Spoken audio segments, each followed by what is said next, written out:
नमस्कार दोस्तों, आप लोगों का हमारे चैनल पर फिर से एक बार स्वागत है। हम लोग जो आरआरबी एएलपी टेक्नीशियन का सीरीज चला चुके हैं, उसी क्रम में आज 9/8/2018 का सेकेंड शिफ्ट का क्वेश्चन लेकर आया हूं। इसमें से 3-4 क्वेश्चन ऐसे हैं जो हूबहू ग्रुप डी 2018 में पूछे गए हैं। बहुत सारे दोस्तों का ये सवाल रहता है कि क्या ये क्वेश्चन आएंगे।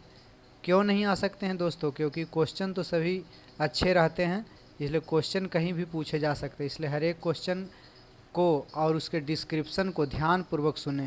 पहला क्वेश्चन देखते हैं हम लोग। निम्नलिखित में कौन सी धातु किरोसिन तेल में संग्रहित होती है? तो दोस्तों, सोडियम एक ऐसी धातु है जिसे किरोसिन तेल में डुबोकर रखा जाता है और बाहर रहने पर दोस्तों स्वतः वो जल जाएगी ऊष्मा पाकर।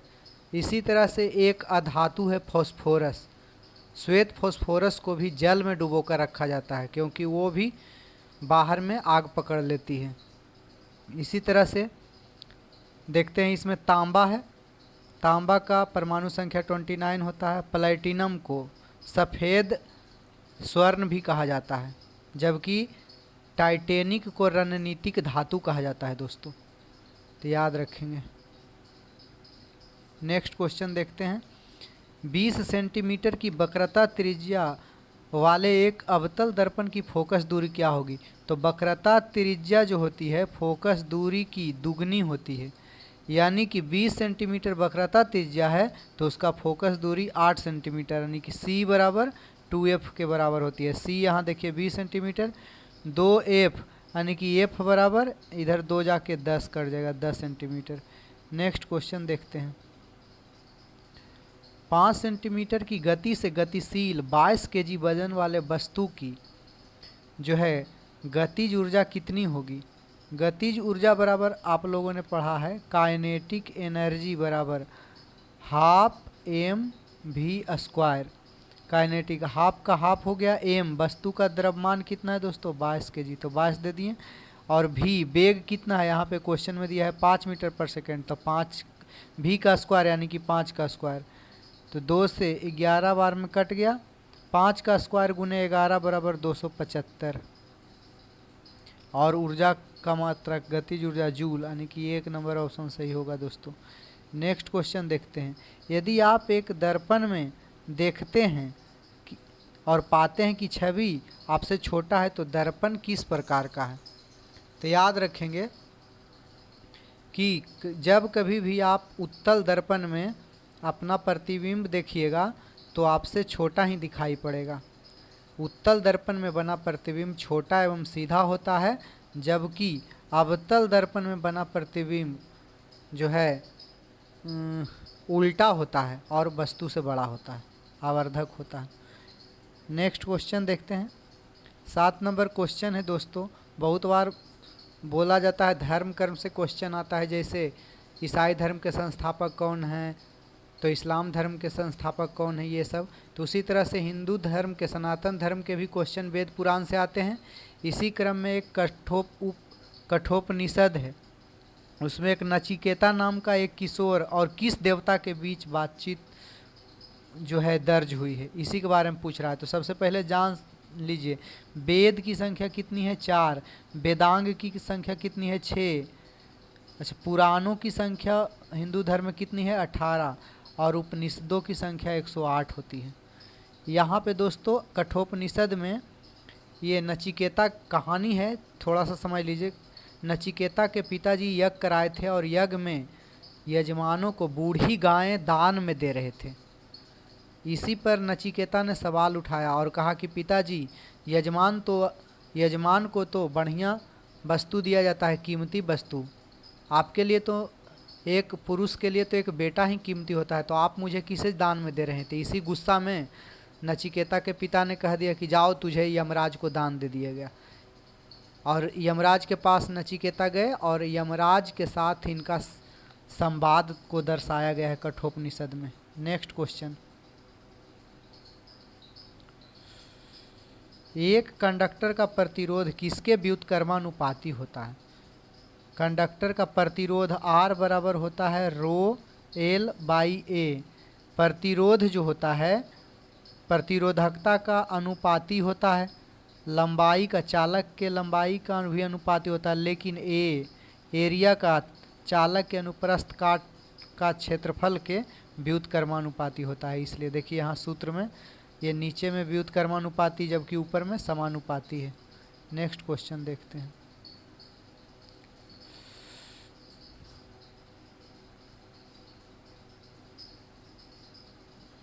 थायरॉक्सिन के संश्लेषण के लिए निम्नलिखित में से क्या आवश्यक है? तो दोस्तों आयोडीन जो है हम लोग नमक में खाते हैं, आयोडीन युक्त नमक। तो आयोडीन क्या करता है, थायराइड ग्रंथि से थायरॉक्सिन हार्मोन को स्रावित करता है। तो थायरॉक्सिन के अगर थायरॉक्सिन समय पे नहीं निकलेगा तो क्या दोस्तों होगा, गलकंड नाम की बीमारी होती है जिसे घेघा या ग्वाइटर कहते हैं। नेक्स्ट क्वेश्चन,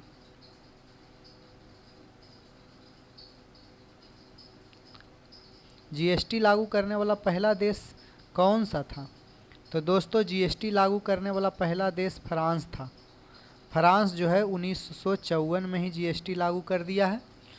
भारत में जीएसटी 101वां संविधान संशोधन के तहत लागू हुआ। दोस्तों कब लागू हुआ, किस डेट में, किस ईयर में, ये कमेंट करके बताइएगा आप लोग। भारत में जीएसटी का 5 स्लैब चलते हैं, 0%, 5%, 12%, 18% और 28%। दोस्तों बहुत बार स्लैब पूछ लिया जाता है कि जीएसटी का सर्वोच्च स्लैब क्या है, तो 28% है, सबसे कम तो 0%। नेक्स्ट क्वेश्चन देखते हैं। निम्नलिखित में से किसने रासायनिक संयोजन के 2 महत्वपूर्ण नियमों की स्थापना करके रासायनिक विज्ञान की नींव रखी थी? तो दोस्तों रासायनिक संयोजन के 2 महत्वपूर्ण नियम एंटोइन एन लेवोजियर ने दिया था, इन्होंने दिया था 2 नियम, और 2 नियम की स्थापना करके रसायन विज्ञान के नींव रख दिया था इन्होंने। इसलिए इन्हें एंटोइन एन लेवोजियर को रसायन विज्ञान का पिता भी कहा जाता है।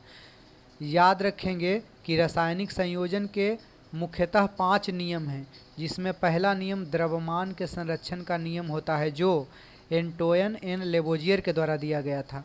दूसरा नियम होता है निश्चित अनुपाती का नियम। तीसरा होता है बहु संयोजन अनुपातिक नियम। चौथा होता है गेल-लुसाक का गैसीय आयतन का नियम। और 5वां होता है दोस्तों एवोगाद्रो का रासायनिक संयोजन का नियम। ये 5 नियम रासायनिक संयोजन से जुड़ा हुआ नियम है, इसलिए इसको याद रखेंगे। और रसायन विज्ञान के पिता लेवोजियर या लवहवाजे को कहा जाता है। नेक्स्ट क्वेश्चन देखते हैं।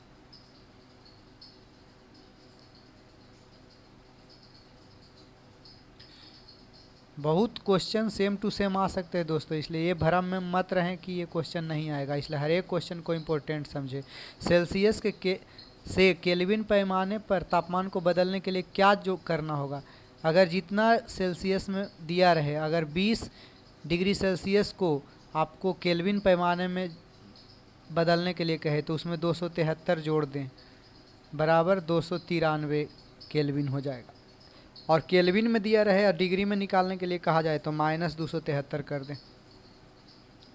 नेक्स्ट क्वेश्चन देखते हैं। ये क्वेश्चन दोस्तों पूछा हुआ है 14 दिसंबर 2018 को ग्रुप डी में सेकेंड शिफ्ट में, इसलिए इस ध्यान रखिएगा। देखिए मिला क्वेश्चन। नेक्स्ट क्वेश्चन कहता है कि ए बी और सी डोबरेनर के ट्राइड्स के रूप में व्यवस्थित है। 3 धातु दिया हुआ है ए, बी और सी। ए का परमाणु द्रव्यमान 7 है, सी का 39 है, तो बी का कितना होगा? तो आवर्त सारणी से लगभग हर एक सेट में क्वेश्चन आया है। आवर्त सारणी का फिर से एक बार रिवीजन करते हैं। आवर्त सारणी का सबसे पहले बनाने का प्रयास यही डोबरेनर के द्वारा किया गया था, जो अभी हम क्वेश्चन देख रहे हैं। डोबरेनर का त्रिक नियम में तीन तत्वों का संयोजन किया गया था। इसके बाद प्रयास किया गया न्यूजीलैंड के द्वारा, वो अष्टक नियम दिए थे, 8 तत्वों का संयोजन किए थे। उसके बाद प्रयास किया गया मेंडलीव के द्वारा, जो परमाणु द्रव्यमान के आधार पर तत्वों को सजाए थे। और सबसे अंतिम प्रयास जिनका सफल रहा, जो हम लोग यूज करते हैं, वो मोसले के द्वारा वो परमाणु संख्या के आधार पर बनाए थे। अब यहाँ पे समझते हैं कि डोबरेनर का त्रिक नियम में ABC 3 धातु है। पहला का परमाणु द्रव्यमान 7 है, तीसरा का 39 है, दूसरा का क्या होगा? त्रिक नियम में कहा गया था कि 2 का परमाणु द्रव्यमान का औसत तीसरा के परमाणु द्रव्यमान के लगभग बराबर होता है। तो देखिए B बराबर निकाल लीजिए A प्लस C/2। 7, A का परमाणु द्रव्यमान 7 है, C का कितना है 39, तो 39 कर दिया बटा 2। इसको सोल्व कीजिएगा तो आ जाएगा 23, जो कि दोस्तों A नंबर ऑप्शन गलत है, C नंबर होगा, इसलिए इसको भी ध्यान रखिएगा। नहीं जानने पे आदमी गलत रट लेगा, इसलिए हर एक सेट को देखते चलिएगा। इसी तरह से युद्ध के मैदान में हमेशा, ये क्वेश्चन का भी आंसर गलत दिया हुआ है दोस्तों, युद्ध के मैदान में हमेशा तीर होगा, कोई ज़रूरी नहीं है कि तीर होगा। उसी तरह से कोई ज़रूरी नहीं है कि हाथी होगा। तीसरा ऑप्शन रथ है, तो कोई ज़रूरी नहीं है कि रथ होगा। लेकिन दूसरा ऑप्शन सैनिक है, युद्ध के मैदान में हमेशा सैनिक होंगे, सैनिक नहीं होंगे तो युद्ध ही नहीं होगा, इसलिए 2 नंबर ऑप्शन सही होगा। इसका भी पहला आंसर गलत है। नेक्स्ट क्वेश्चन देखते हैं। यहाँ पे दोस्तों है 2026 में ओलंपिक खेल कौन से शहर में आयोजित हुए थे? तो 2016 में आयोजित हुए थे रियो डी जेनेरियो में, जो कि ब्राज़ील का शहर है। इसी तरह से याद रखेंगे वर्तमान में 32वां जो है ओलंपिक खेल टोक्यो में हुआ था।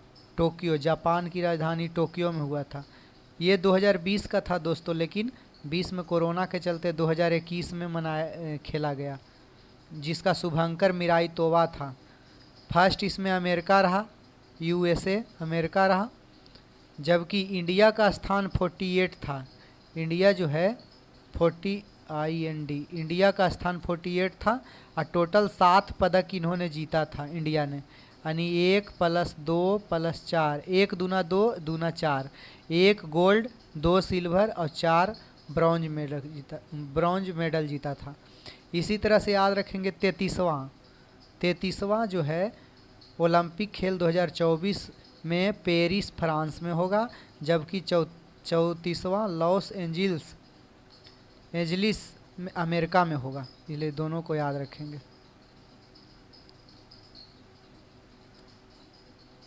नेक्स्ट क्वेश्चन देखते हैं। किस प्रसिद्ध हिंदी लेखिका को उनकी कीर्ति दुखम सुखम के लिए व्यास सम्मान 2017 हेतु चुना गया? तो दोस्तों ममता कालिया को दुखम सुखम के लिए चुना गया। व्यास सम्मान 1991 से दिया जाता है के बिड़ला फाउंडेशन के द्वारा। याद रखेंगे व्यास सम्मान 2022 में, या 32वां व्यास सम्मान 2022 में पागल खाना कीर्ति के लिए ज्ञान चतुर्वेदी को दिया गया, जबकि 33वां व्यास सम्मान याद रखेंगे 2023 में 33वां व्यास सम्मान यादें के लिए पुष्पा भारती जी को दिया गया। इसी क्रम में याद रखेंगे सरस्वती सम्मान भी बराबर पूछा जाता है कि 33वां सरस्वती सम्मान 2023 में प्रभा वर्मा जी को दिया गया, रौद्र सात्विकम उनकी रचना के लिए। इसी क्रम में ज्ञानपीठ अवार्ड 58वां ज्ञानपीठ पुरस्कार 2023 में दिया गया गुलजार एवं राम भद्राचार्य, जो कि बहुत सारे बुक का रचनाकार हैं। बहुत बार न्यूज में आप लोगों ने देखा होगा, उनकी आंखें नहीं हैं लेकिन वो रचना करते हैं। इसी तरह से देखते हैं नेक्स्ट क्वेश्चन। कौन से भारतीय मुख्यमंत्री के पिता महाराजा थे? तो इसमें याद रखेंगे अमरिंदर सिंह जो पंजाब के मुख्यमंत्री हैं, उनके पिताजी जो है पटियाला रियासत के अंतिम महाराज थे वही। Next question. धातुएं अम्लों के साथ अभिक्रिया करके उत्पन्न करती है लवण और हाइड्रोजन।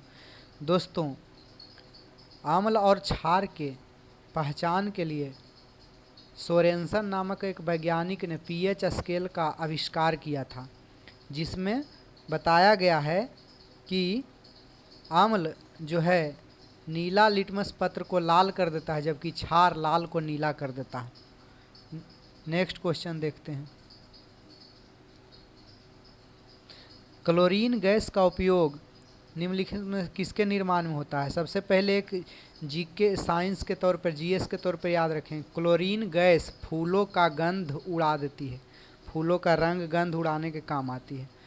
क्लोरीन गैस का उपयोग किसके निर्माण में किया जाता है दोस्तों? तो ब्लीचिंग पाउडर के निर्माण में, क्योंकि बूझा चूना पर CaO पर 40 डिग्री पर क्लोरीन गैस प्रवाहित करते हैं, तब बनता है CaOCl2, जिसे कि ब्लीचिंग पाउडर बोलते हैं। बाकी आप लोग जानते ही होंगे, धोने वाला सोडा, धुलाई का सोडा, इसका सूत्र है Na2CO3 इंटू 10 H2O 10 जल। बेकिंग सोडा, खाने वाला सोडा जिसको बोलते हैं, NaHCO3। तो इसका हो गया। नेक्स्ट क्वेश्चन देखते हैं।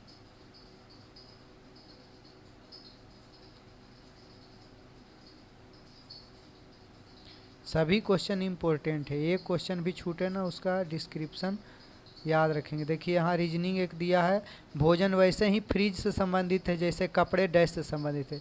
तो भोजन फ्रिज में जैसे सुरक्षित रखा जाता है, संरक्षित, उसी तरह से कपड़े अलमारी में रखा जाता है। 45 नंबर क्वेश्चन देखिए दोस्तों, न्यूमेरिकल है।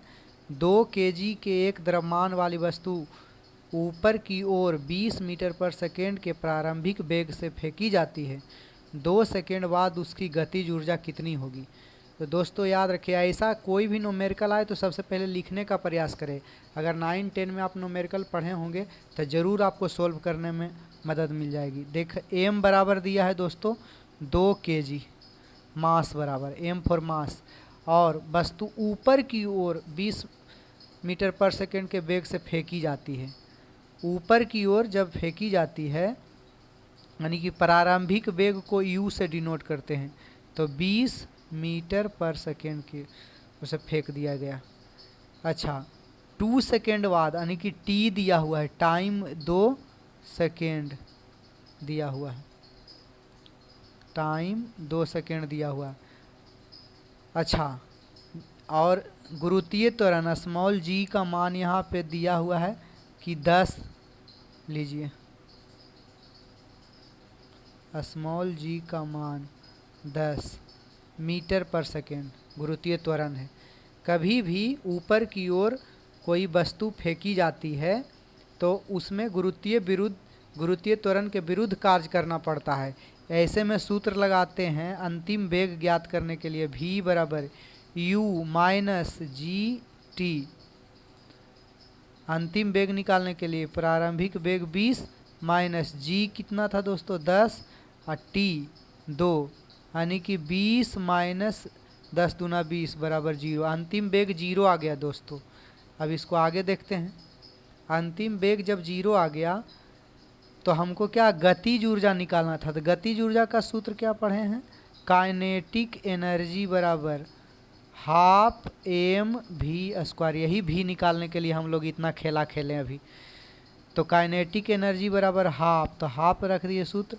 m द्रव्यमान कितना है दोस्तों 2 kg, तो 2 कर दिए।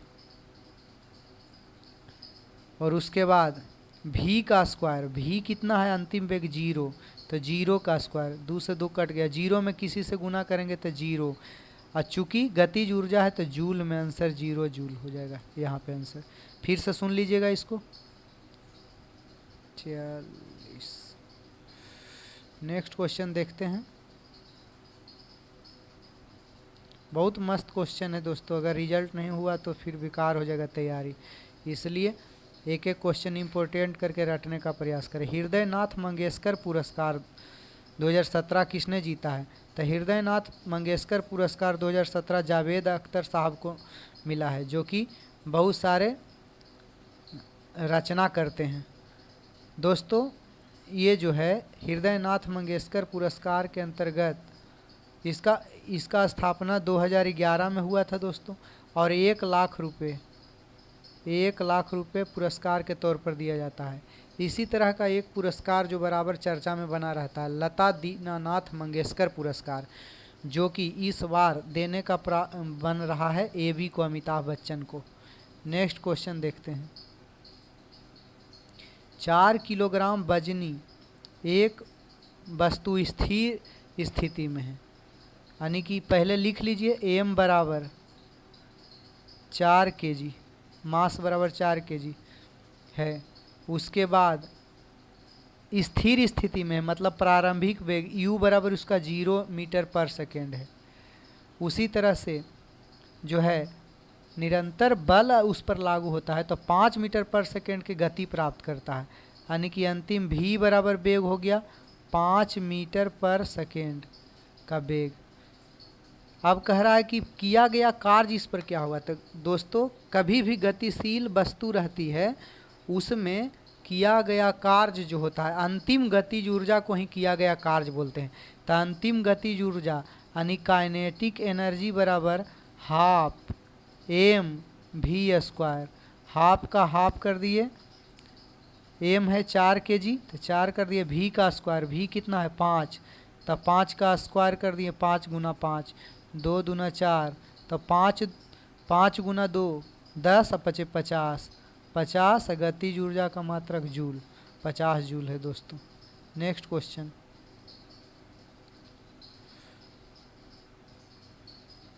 एक पौधे के तने या जड़ का घेरा किस कारण से बढ़ता है। दोस्तों ये भी 4 अक्टूबर 2018 के ग्रुप डी के सेट में पूछा हुआ है। देखिए 2 क्वेश्चन अभी तक मिल चुका पूछा हुआ क्वेश्चन। तो पौधे के तने या जड़ का घेरा extra meristem, apical meristem, lateral meristem, इसी को दोस्तों बोलते हैं लेटरल मेरिस्टेम को ही बोला जाता है पार्श्व विभाज्योतक, जो कि इसी के कारण जो है तना या फिर जड़ का मोटाई बढ़ता है पौधा का। किस राज्य सरकार ने योग गुरु रामदेव बाबा को योग और आयुर्वेद का ब्रांड एम्बेसडर बनाया है। तो हरियाणा राज्य यहाँ दोस्तों दिया हुआ है। हरियाणा राज्य ने योग गुरु रामदेव को जो है वहाँ का ब्रांड एम्बेसडर बना दिया है। हरियाणा का राजधानी दोस्तों चंडीगढ़ है, हरियाणा का चंडीगढ़।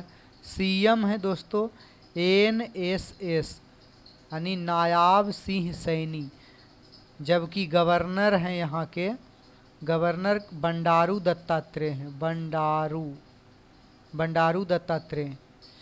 इसी तरह क्रम में कुछ एम्बेसडर को याद रखेंगे कि यूनिसेफ भारत के ब्रांड एम्बेसडर महेंद्र सिंह धोनी को बनाया गया, MSD को महेंद्र सिंह, जबकि लोकसभा चुनाव 2024 का ब्रांड एम्बेसडर आयुष्मान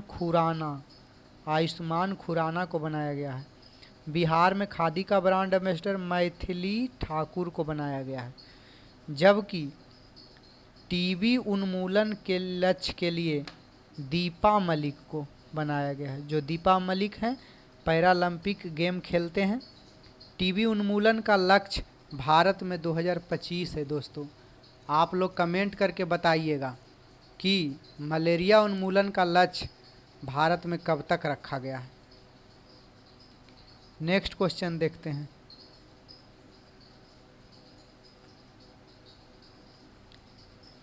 दादा साहब फाल्के पुरस्कार किस क्षेत्र में महत्वपूर्ण सार्वजनिक उपलब्धि के लिए दिया जाता है।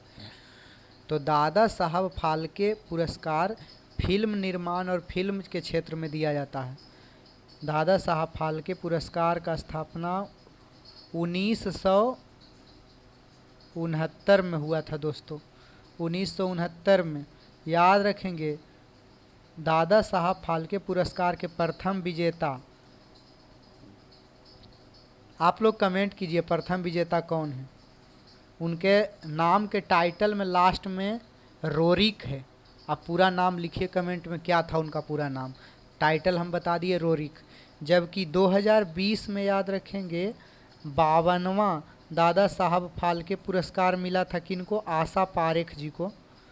इसी क्रम में 2023 में, ये तो 2020 का है, 2023 में 53वां मिला है किनको, वहीदा रहमान जी को। तो इसको भी याद रखेंगे। प्रथम विजेता कमेंट कीजिएगा। नेक्स्ट क्वेश्चन देखते हैं। उड़ीसा को अधिकतर डैश के कारण प्राकृतिक आपदाओं का सामना करना पड़ता है, तो उड़ीसा में बराबर चक्रवात आता है। आप लोग कमेंट करके बताइए कि अभी हाल में भारत में चर्चित चक्रवात कौन था। अभी कुछ समय पहले ही वो आया था। इसको कमेंट करिएगा, कमेंट में देखूंगा ज़रूर। मध्य प्रदेश का संबंध हीरे से ठीक वैसा ही है जैसे कर्नाटक का संबंध। मध्य प्रदेश का संबंध हीरा है, मध्य प्रदेश में हीरा उत्पन्न होता है, तो कर्नाटक में सोना उत्पन्न होता है दोस्तों। इसी के लिए इसी से रिलेटेड फिल्म बना है KGF। बहुत बार फिल्म के हीरो या डायरेक्टर पूछ लिए जाते हैं, जैसे पूछ लिया था पद्मावत फिल्म में जो है विलेन का किरदार किसने निभाया था। तो आप बताइएगा KGF फिल्म में हीरो कौन था, एक्टर कौन था। नेक्स्ट क्वेश्चन देखते हैं, कमेंट कीजिएगा।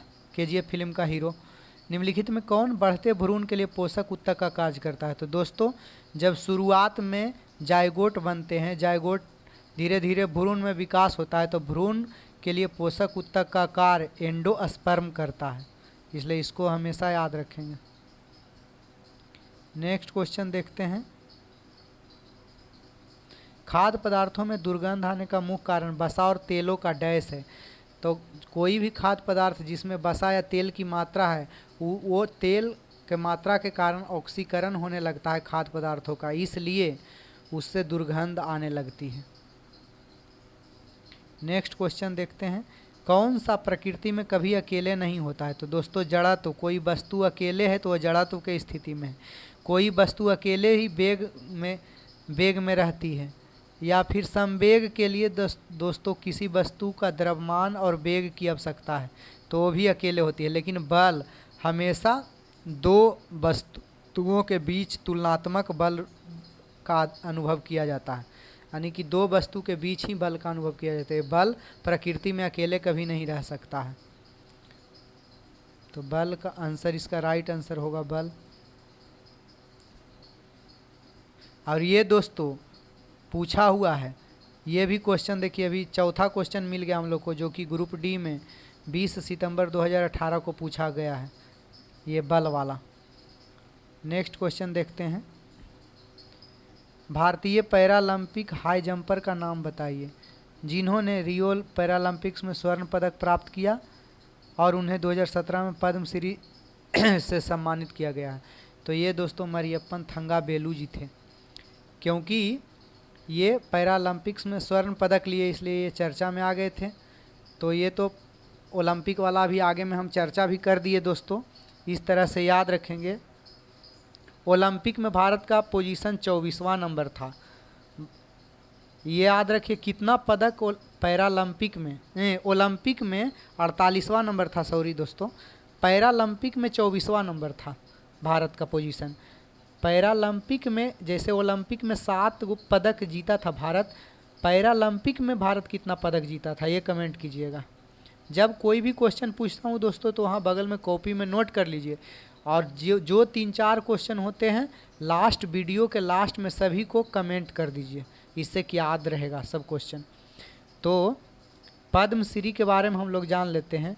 सबसे हाईएस्ट सिविलियन ऑर्डर भारत का है, 1954 में स्थापित हुआ था। भारत रत्न जिस समय स्टार्ट हुआ तो उसमें कितने लोगों को दिया गया था, कमेंट कीजिएगा। भारत का सबसे सर्वोच्च सम्मान है भारत रत्न।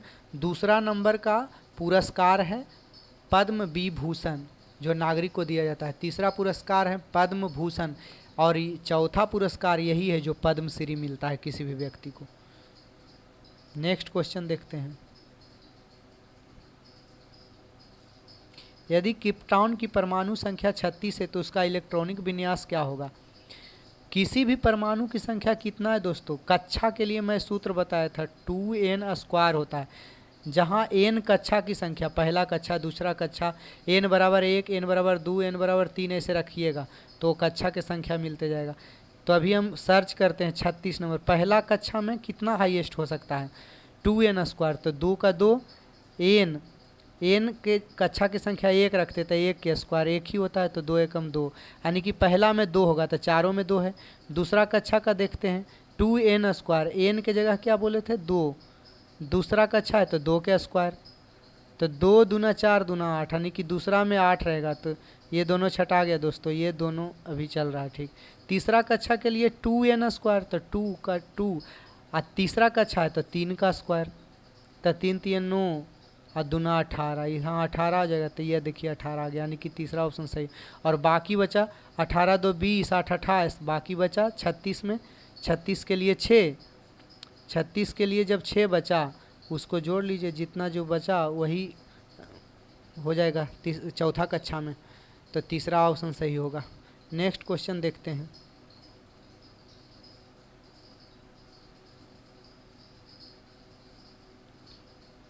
निम्नलिखित में कौन सी गैस बायो गैस संयंत्र में उत्पन्न नहीं होती है? कार्बन डाइऑक्साइड उत्पन्न होता है, मीथेन भी, हाइड्रोजन सल्फाइड भी होता है, लेकिन कार्बन मोनोऑक्साइड नहीं होता है, CO। CO कहाँ उत्पन्न होगा दोस्तों? जब कोई पदार्थ को जलाते हैं तो वो ऑक्सीजन के अनुपस्थिति में जब जलता है तब CO उत्पन्न होता है। नेक्स्ट क्वेश्चन, यदि डैश शामिल हो तो और भी अधिक विविधता उत्पन्न हो जाएगी। दोस्तों, विविधता उत्पन्न होने का कारण है, कुछ बाइनरी विखंडन होते हैं, कुछ वानस्पतिक जनन होते हैं, कुछ लैंगिक प्रजनन होते हैं, कुछ अलैंगिक होते हैं, कुछ विभाजन से, कोशिका विभाजन से होते हैं। अगर जितने भी जगत हैं, 5 जगत प्रणाली का वर्णन कौन वैज्ञानिक किया था? कमेंट कीजिएगा अगर याद होगा तो। ऐसे सुन लीजिए, व्हिटकर नामक थे वैज्ञानिक। तो अगर लैंगिक प्रजनन होता, यही कह रहा है, यदि डैश शामिल हो तो और भी अधिक विविधता उत्पन्न हो जाए, यानी लैंगिक प्रजनन शामिल होगा तो और भी विविधता उत्पन्न हो जाएगी। तो इस तरह से ये क्वेश्चन का सेट यहाँ पे ख़त्म हो चुका है। और इस तरह चैनल पर बने रहने के लिए धन्यवाद। लाइक सब्सक्राइब करते रहें और इसी तरह से हमें मोटिवेट करते रहें। बहुत बहुत धन्यवाद। फिर मिलते हैं एक नए सेट के साथ।